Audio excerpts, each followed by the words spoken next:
Welcome to Sustain This, a podcast where we discuss mindful consumption, personal style, and the quest for living a more intentional life. I'm Alyssa, a sustainable stylist. And I'm Christina, a shopaholic turned minimalist-ish.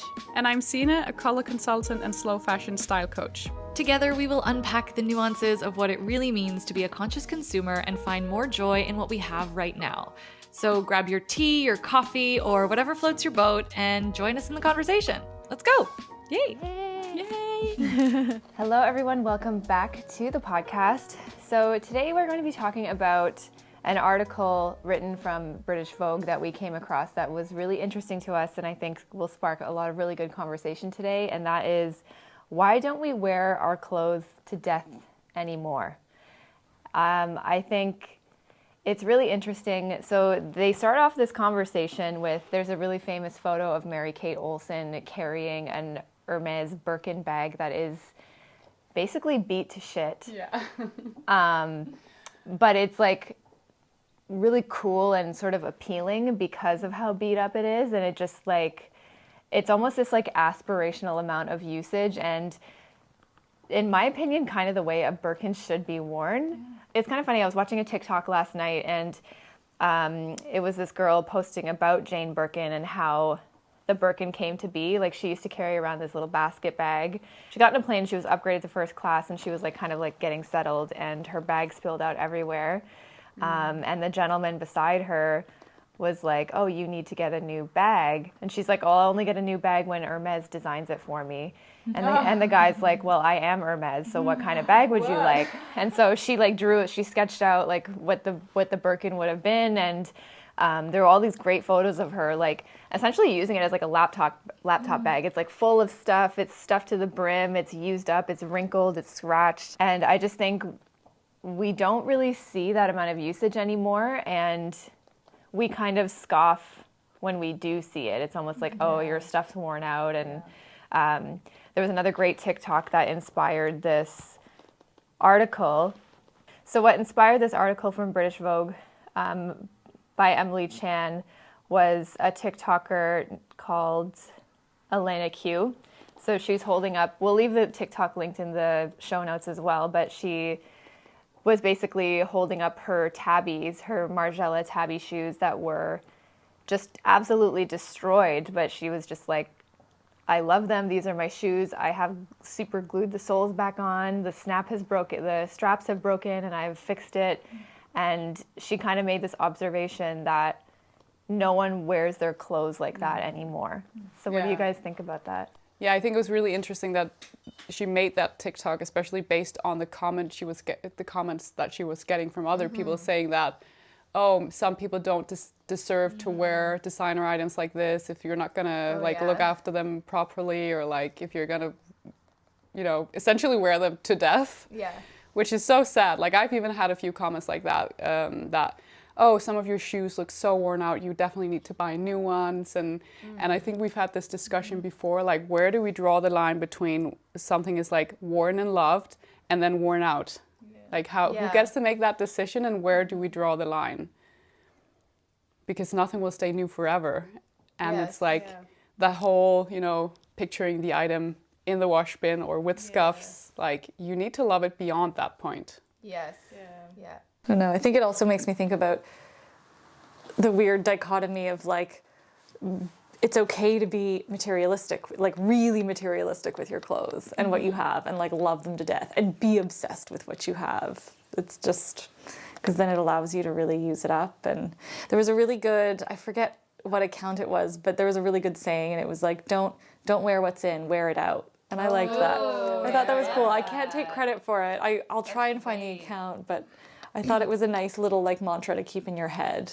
Yeah. When you're thinking about what you have. And I like that. It makes me think about too, like I hear a lot of the times, and I've even done this in the past, where people are like, well, I love it, but I don't want to ruin it, so I don't wear it. Saving it for a better or perfect occasion. Yeah, and it's which is far worse. I think like having a wardrobe full of clothes you never wear is far worse than scuffing the piece or like getting a stain that you can potentially just get fixed. Yeah. I like the signs of love. I know Leandra Medine, who I follow also, she has a whole, like her white sneakers are always scuffed. And she's actually said, she's been open about it. She was like, I love that my white sneakers have scuffs and marks and, you know, obviously you keep them clean, but like you embrace those signs of wear and tear. And they look like that because you love them. Yeah. And that's also a really valuable message to be putting out there. Yeah, like for example, like I really like wearing Converse Chuck Taylors, or like the high tops and the low tops. And a fresh pair just isn't right to me. Like they have to be a little bit beat up, you know, especially the white ones. Like the more you wear them out and like just they're The better they get. yeah, like those shoes walk with you. And it makes me also think about the jacket I'm wearing now is, so if you're listening, I'm wearing a oversized bomber jacket that basically came pre-distressed. So the name of it is the distressed bomber jacket. And it looks vintage, but it's brand new and it's been treated to look distressed, to look like I gave it those years and years of wear that only wearing your piece over and over for decades can do. So I also find it interesting that to get a certain look and a vibe and an aesthetic, we'll buy things brand new That look perfectly distressed. that look perfectly distressed Yeah. instead of distressing it ourselves, which Yeah. I find very fascinating. I think it's a Canada Goose. No, not Canada Goose. Are they called the sneakers? Oh, Golden Goose. Golden Goose. Yeah, sorry. Yeah, Golden Goose. They have like really worn out sneakers, too, like distressed sneakers too. And I agree with you. I find it interesting that we are like okay with that kind of stuff, but then why isn't it okay to just wear like? And I think maybe it's because we don't want to look sloppy. So maybe it's also about like balancing it out, because some pieces will just look like white sneakers, a white tee. Like there's some pieces, a leather bag, a leather jacket, they will always like get scuffing and start looking worn. So maybe it's also about trying to balance things. Like you're wearing like a shiny pair of trousers today, which I imagine they're going to look like that for a long time. Yeah. So maybe like offset the distressed item with something that looks a little bit more sleek and polished, kind of, if you're afraid of looking sloppy. Yes, yeah, that balance of like the contrast and everything. Yeah.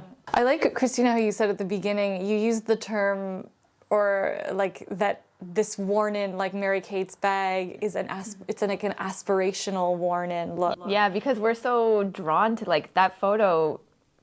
Everybody loves that photo. I don't know. It's like I never saw it as like, I like how you put that word in, aspirational. It's almost like a nice way of like reframing it, right? Like instead of being like, oh, old bag, it's like, ooh, yeah, old bag. Yeah. Like, you know, like it's just a different way of looking at it and appreciating it. I don't know. It makes me wonder, like the way we were talking about how like the leather jacket, like pre-distressed, but also after you own it for like 20 years, it's going to look even better. Like I wonder if there are some items that do just wear better. Like leather typically looks really nice over time. The white sneaker, this is like denim, right? Like raw denim, Japanese denim. That's the point, right? That's the point. Yeah. Is to wear it and wear it out. Like even my jeans, like I spilled tomato on it. I was like, whatever, like it's tomato, like it's denim. It's just gonna like, you know, like I wiped it off and I was like, well, it's denim. Like this is just how it is. Yeah. So I just wonder, it makes me wonder if there are certain clothes that like when you know how you were like asking Sina, where do we draw the line between when is it like, okay, beyond repair and when is it, you know, just looking kind of worn. Yeah, it's so interesting because I feel like anything, like for example, I mean, we talked about what we look for, or we talked about where you spend versus where you save in a wardrobe. And for example, like a white t-shirt, I'll pay anywhere, like I'm happy to pay like in the $40 to $50 range for like a thicker, higher quality white tee where the collar doesn't warp and it keeps its shape for a long time. But at the same time, I'm going to say that there's also something to be said about a really delicious, thin, worn out. You know how like t-shirts get thinner over time, like a good vintage tee, it's like paper thin and like almost feels silky. There's something so great about that too. I guess it's really what you're looking for and like what your aesthetic is. I mean, I just replaced my Vea sneakers, and these are my third pair from like within the last 7 or 8 years. So I really wear them, like I feel like I wear them out in the sense that they were my last pair. They're actually like, they looked okay. I don't mind that they had like scuffing, and the rubber sole kind of starts getting a little bit more yellow through time. I don't mind that look myself. Yeah. And you can just wash the laces and like keep them nice and clean. But on the inside, in the heel cap, it was so destroyed that the plastic bits were like scuffing my heels. So they were starting to get uncomfortable to wear. So to me, you know, I bet maybe you could put like a little, I don't know, sticky piece in, and then you would be able to like extend a little bit. But to me, that is definitely a valid reason to replace that item. Like if it's no longer comfortable because it's been worn so much. That's a really good point. Yeah. Really valid point. Yeah. Like, But I think you get to decide, right, when it's like. I just wonder if it's almost like we talk about, there's like a kind of like the obsession with like quiet luxury and looking like clean. Yeah, polished. And so because the article in Vogue kind of goes into like how, you know, the trend is to see an item be worn once or twice in a picture, and then you never really see it again. And so, like, what do you think about that? Because I feel like I used to really consume and approach, as a content creator, like I would approach my content that way. It's like, oh, I'm gonna buy this for the photo, and like back in my shopaholic like Instagram versus reality days, I would like you know, buy things, do the haul, and then like wear it once or twice, and then move on to the next to be like to either to like maintain on trend, or not necessarily to keep an item looking new or fresh, but mostly like to look relevant and current. Yeah. That's where the whole discussion about like how the algorithm killed personal style kind of comes into play, I feel, because it's like, looking current and like chasing likes because, ooh, this is a really popular item, like I'm wearing it and I'm showcasing it, and like maybe I'll pop up in the Explore feed because it's like. And I also noticed, like, I think a lot of us say we want to consume, like, oh, I want to see like outfit repeaters and I want to see how people style their own clothes, but the algorithm doesn't favor that. Yeah, it's true. It's just the reality. It and doesn't like favor worn out clothes either, right? It's like it has to look like pristine and brand new, and unboxings all the time, you know? Yeah, there's another point in the article I found really interesting, actually in the beginning, where they said like how little you actually have to wear, how much you know, it's not that long. I think it says in fact, extending a garment's life by just 9 months can reduce its carbon, water, and waste footprint between 20 to 30%. Wow. So just 9 months, that's not long. No, like, it's not. surely we should be able to do that, right? It's like one season. Yeah. Keep it for another season. And even for me, like even that, I feel like, wow, that's not a long time to be wearing something. Yeah. At least for me, I'll speak for myself. I have a lot of clothes, and I have more clothes that I could possibly wear out, I think. Like even with like repeated wear. So it's like, you know, it's really, I think thinking about, like this kind of goes into like the fear of like ruining something or like saving something for a special occasion. I firmly believe that every day, like you are your habits and your behavior.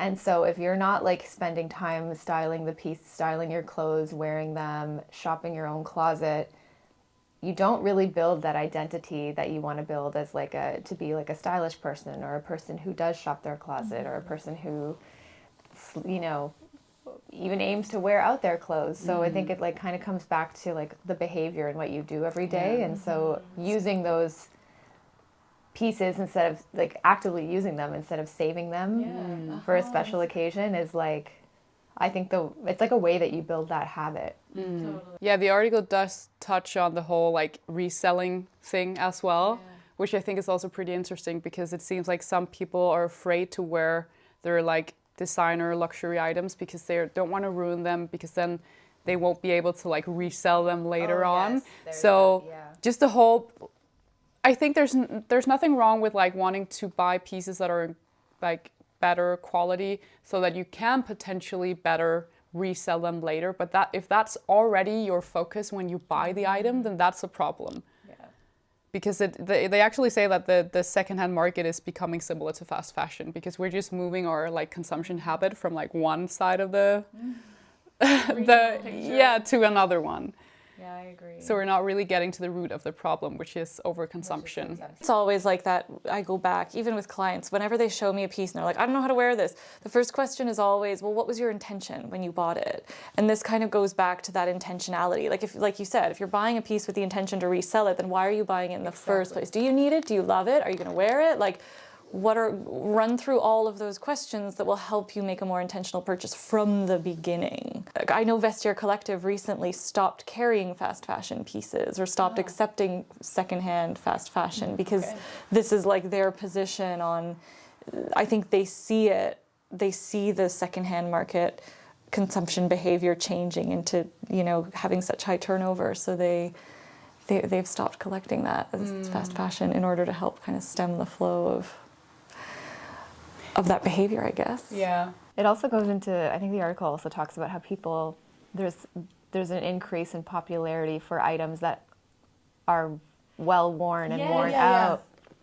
So like we want to pre-purchase, almost like kind of like my jacket, like we want to pre-purchase that wear so that we don't have to do it ourselves. Probably also a pricing thing, right? But yeah, I think you're right. It's maybe it's getting more acceptable to wear like a loved piece. Like even with this, my vintage Chanel bag I had, like I sold it because I found it was just it didn't feel aligned with my lifestyle and the person I am right now, so I sold it. But it was so beat up, like it was in such fair condition, like the leather was like starting to flake, and it was in such, but it was like that was, it was charming still because it had a history, and and I could still sell it, so it was, you know, often people won't really mind if it's a really special item, I think, for them, like that it's a bit worn out and it's a bit beaten up. Do you have any, like, what's your, like, most loved, most worn piece in your wardrobe that you still love and wear? Do you have anything that's, like, has significant signs of wear?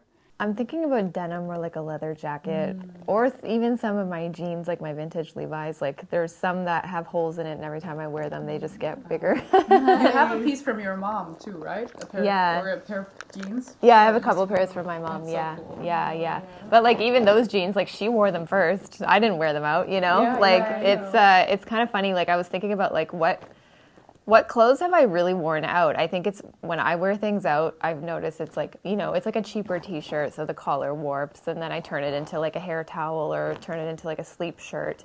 Or I have this vintage like Harley Davidson t-shirt that was like kind of distressed to begin with, and now it's like really like the collar is undoing and like there's a big hole in the armpit and stuff like that. So that's been like, but again, it was worn to begin with. Like I don't know how much I've worn out, except for like a pair of leggings that I like destroyed with a kettlebell. Like I got a hole in it and it like rubbed on, and like I think for me personally, it's because I have a lot of clothes to rotate through. It's harder for me to wear things out, I find.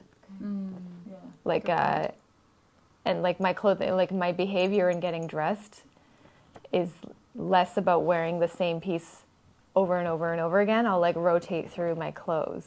Yeah, and I think that's kind of it kind of speaks to just like we all probably have too much, and can we even wear things out as much as we think, depending on how many clothes you own. I think that's a great daily practice though, and like recognizing that, okay, I have a lot of clothes. I don't need to be an outfit repeater as per like sustainability guidelines or like whatever, you know what I mean? Like you can have a big closet and be conscious and intentional, and because you're wearing all your different things every day. I think that's really cool. I think a lot of people, they equate reducing their consumption of fashion with a small closet, with, you know, like wearing the same sweater 5 times a week, and that's not necessarily it either. Like, you know, I think like you said, it's the daily, I like how you said, like the daily practices that. Because like the clothes that I've decided to keep, like, you know, the volume is like higher than like what the minimalist wardrobe I used to want. But like, to me, I don't want to declutter anything, because unless those things get sold, it's just going to end up in a landfill. So I might as well use it. I love that. I was just about to say, because I actually got a comment from someone recently where she was like, can you guys talk about that? Like, okay, we're seeing all of these decluttering videos and people are talking about like downsizing and how great it is for your mental health. And it's like, oh, it's nice to let go. But letting go doesn't make this stuff disappear. Like it ends up somewhere. It disappears from your life, but like it doesn't stop there, right? But we remove ourselves from what happens to it after. And that's really like, it makes me think about decluttering in a different way, because it's just not, it's like just discarded, because and it's almost like, because I think a lot of times like people will, like I started decluttering out of frustration, so there's almost this like sense of like, get out, I want it gone, get out of my life, screw it, I don't care what happens to it, go, right?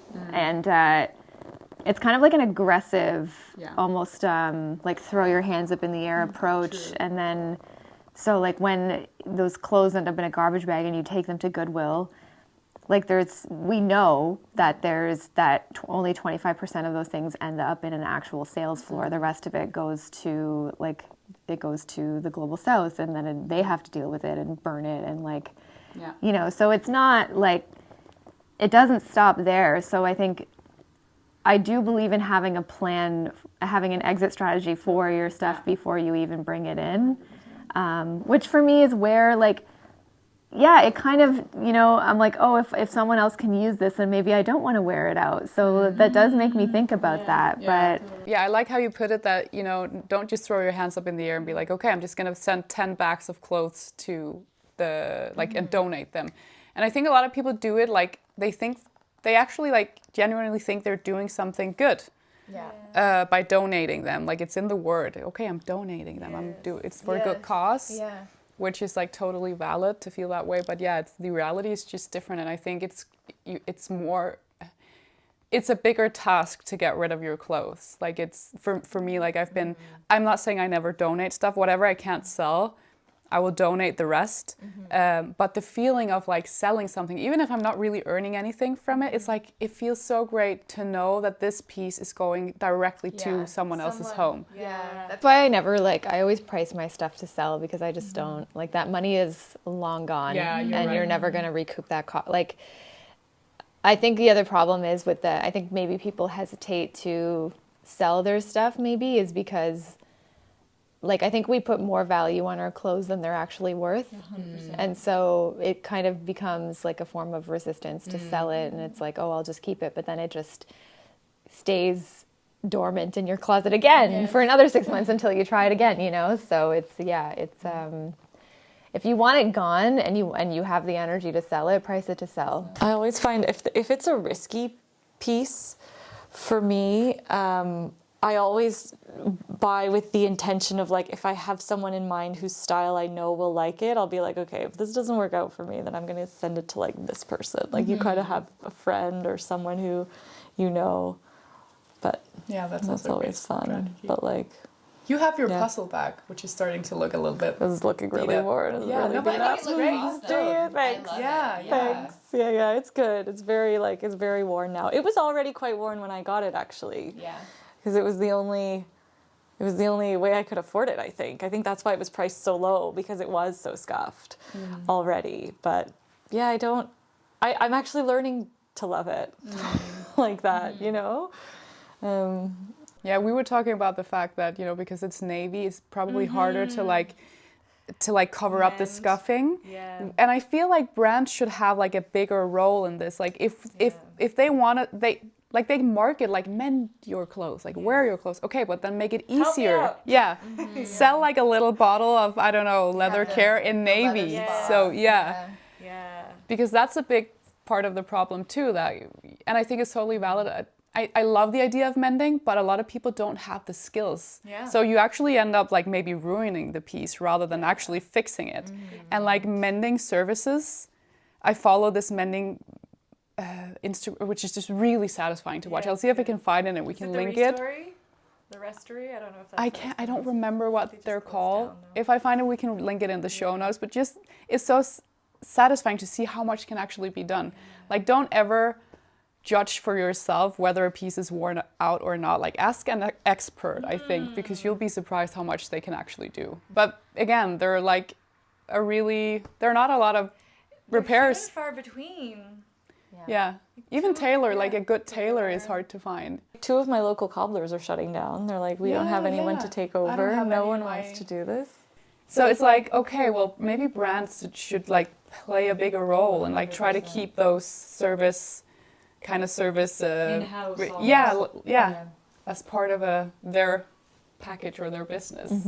I know, it's really cool. Like, I think France is always so like ahead of the game, but I think they're subsidizing now, like tailors, seamstresses, cobblers, like any mending and repair services. Either they're subsidizing the businesses themselves, or they're giving like some sort of, I'll link the article to, or they're like providing like I don't know, what's it called when you get like a bit of money every year from the government to actually mend and repair your stuff. Like a grant? Yeah, something like that. Yeah. I thought that's a wonderful idea. Yeah. I think, like, and it has to be kind of systemized, I think. Like you're saying. Like create incentives to get into the business and all of that, Or even just to make it easy for the consumer to like go and Yeah, because even like becoming a tailor, I think is like dying. Yes. And like where can you like study to become tailor almost? Like it's more like a small part of when you're studying design anyway. It's like, okay, you need to learn like the technical things that goes into like putting a garment piece of clothing together, but like actually studying to become tailor or studying to become a cobbler is like you don't really see that. It's not really a thing anymore. It's like something that's like passed down, right? Like like your mom was, so you learn. And Like that's the family business. So here we go. I wonder if there's like a parallel between why we have a hard time aging, and also we have a hard time having old clothes, like it's with newness, this obsession with always looking new and like new things. I think there's definitely that pressure, and I think it definitely correlates because we're so adverse to anything looking old, because I think it either looks like you don't take care of yourself, or it makes you look like you're poor, or like some people don't have the luxury, if you're like a visible minority, for example, to look disheveled, because you get an extra judgment on top of that. So like there's more of a pressure to look like clean and professional. So I think there's some of that as well. So like just culturally and societally, there's just always this like incentive to look clean and polished. Yeah. So like a pilly shirt or like something with a hole in it doesn't fit necessarily. Mary-Kate Olsen is like a thin, rich white girl, and so we like idolize her looking disheveled and like and like quote unquote But the normal person like is- homeless bag lady. Yeah. But like if it was anybody else, we don't really get away with it. Oh yeah. That's a really good point, though. I don't know. And the other thing that just comes to mind, it makes me think of that, like kind of coming off of that point, is like, for example, Mary-Kate Olsen is a billionaire celebrity. So she kind of has this privilege to look, they call her like a bag lady. Right. So she can get away with like looking disheveled, while maybe the rest of us, we don't get that free pass. So I don't know. I just find it an interesting, it's like an interesting, is the word dichotomy? It's like, because It's almost like a double standard. it is a double standard, because we can't really get away with that, but then we aspire to dress like her and have that worn out piece. Where it's almost like if I had a Hermes Birkin that looked that worn out, it would be like, you're trying too hard. You obviously bought that bag so beat up because you can't afford like the real deal or something like that, I know what you mean. Which is what the girl with the tabbies, she was getting comments like that, like, oh, some people shouldn't own designer, or like Margiela didn't make stuff to look like this, even though apparently he did. He does a lot of Yeah. So I find that kind of an interesting thing. Yeah, it all goes back to the I almost feel like when the wearer is wearing a piece that is distressed intentionally, or whether it's just like they're going through it and they just don't have the time to like keep up their clothing care, I think I don't know, like I think of like my grandparents who were immigrants, and like they never had like, you know, they never had like the They all had a real deal like capsule wardrobe. Real like deal capsule, yeah. And like sure, their items were old, but they were always clean and pressed. And that's it. Like I think you can have a threadbare shirt, but it's, you know, I think you can tell when a garment is old but well taken care of versus when it's just I think discarded. That we talked about aura versus aesthetics, which I think is a whole, like I love that whole the shift between those two. And I think that's another problem, like we're so focused on the aesthetics of like, again, looking sharp and looking polished and like, and that's what we get credit for. Like we're never, again, I feel like I immediately think about the algorithm, like that's the kind of outfits that shows up in like the explore feed, and like the suggested post is like these brand spanking new like white sneakers. And I get people commenting like, I don't know, you probably get this too, both of you, but like I get people commenting like, when are you going to buy some new clothes? I'm really tired of seeing this sweater. Or like, I'm going to stop following you because you just wear the same thing over and over again. Or like, I'm tired of seeing those shoes. Like, girl, like up your shoe game. I'm like, okay, whatever. I can't get that off. I'm like, you know, like, I got that too. I don't know. Like, I'm trying to think. And yet the people I follow and I'm inspired by, I'm trying to think if they like wear new things they don't. Like I don't think of like the Amelie and Cecilia moose guards. They're like literally the same trench, same boots, same bag in every single picture, and it's like, and it's awesome, and they look great. Comforting, right? Yeah. You know what you're gonna get, and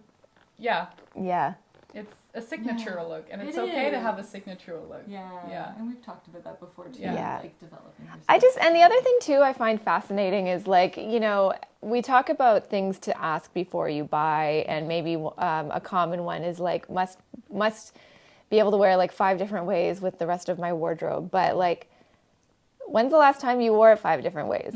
Like, I don't know if we get to that. We don't, like, we think about it, and it, like, we do the work and, like, you know, even create the little photo, like, the little outfits in your digital wardrobe, if you have that, for example. Like, there's all these great intentions, but then what's missing is the actual execution of it. Yes. I think that already shows that we have enough, you know? We don't even get to fill out that gap. Because we already, But that's where I find outfit documenting really great, because it can, you know, like you said before, okay, take that piece, isolate it, style it up, have a little styling session, maybe document it, like do the work, you know, you have to do a little bit, it's not necessarily easy, like I think sometimes people have this idea that, oh, an effortless wardrobe is like you just throw it on and everything is just easy, but there is like work. There's the habit that needs to be built. That's what I mean, like that the behavior and your habits reflect who you are, and what, like, because your habits are what you do, and that's who you are, really. So it's like, you know, and styling your clothes and wearing them is part of it. You can't just buy, I also saw that on the Fashionist Psychology page, that like, you can't buy style, and you can't just pin a bunch of like pictures of outfits you like if it's not what you wear. Like, is it really like you know, you have to get up and get dressed. That's the whole point. And so it kind of makes me think of another TikTok that I saw by a creator called Elliot Dupree. We will leave the video linked in the description. And he's kind of commenting on this eclectic grandpa trend. So you know how on TikTok, or how the trend cycle just kind of cycles and circulates every like 4 to 10 business days. So eclectic grandpa is kind of like the new aesthetic. By the time this podcast goes up, I guarantee you it'll probably be over. But he talks about how the true eclectic grandpas that we're trying to emulate in this style are people who have lived a lifetime curating and wearing their clothes and just living life, experiencing music, culture, and developing a personal taste that gets reflected in that eclectic grandpa style that we want. But it like comes with like living a life in your clothes and wearing them out and being authentic. And it's like, I think we are missing the wearing out piece. And I think, I mean, ultimately for me, it comes down to like the consumption. And I think we all have more than we need. But it's also like that balance of, because I don't believe, like, for example, the question of like, do I need this is not a good question to ask before you buy something. I mean, you sure you can, but like, And you can also, you don't. No. So, but we still buy. So, and I still buy personally. So it's not a good question to ask. Yeah. So like, what else is making me say yes? And then with that, it's really focusing on that where part, which we try to predict before we buy by asking the cost per wear question. Will I get 30 wears? Can I style it 5 different ways? Am I happy to spend this money? But it's like, it's kind of predictive. So what's really missing is like taking the action and wearing. And also be critical about like how much you buy, like like we talked about the whole how many pieces of clothing do we actually need. And I think if you want to be part of the solution, you need to be more critical and like say, okay, well, if they say that, okay, 5 is like the max of new pieces per person, how far away from that am I actually? Like, can I do better? Like, what can I do to try to challenge myself more to bring down my consumption? Because I think, a lot of the times we'll justify, oh, well, I've only bought like 10 new pieces this year. Like, it's not that much, but it is like, it is still a lot. Yeah. Or it could be like, so it's like, Check yourself. I think it's better to like challenge yourself rather than asking the question, like, how do I really need it? Yeah.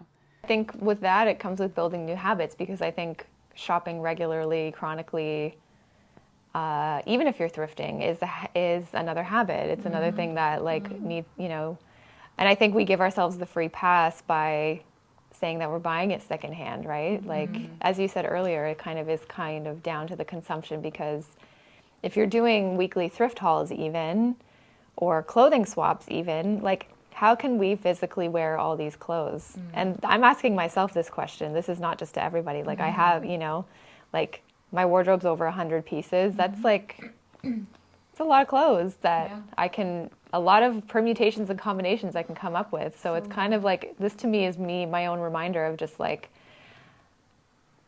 how much of my own stuff can I actually wear? And it's like, maybe I need to personally do some more work reacquainting myself with my closet a little bit more, instead of being like, not even what's missing all the time, but like, what cool, fabulous new thing can I add next to even evolve it? Because it's all fun and I enjoy it, and it's like a great, like, I don't think shopping is all bad, but it's really like, this is making me think, like, I tell myself I'm going to do X, Y, and Z, and then a lot of times, like, I mean, I wear my clothes and I enjoy it, but I don't think I wear them enough.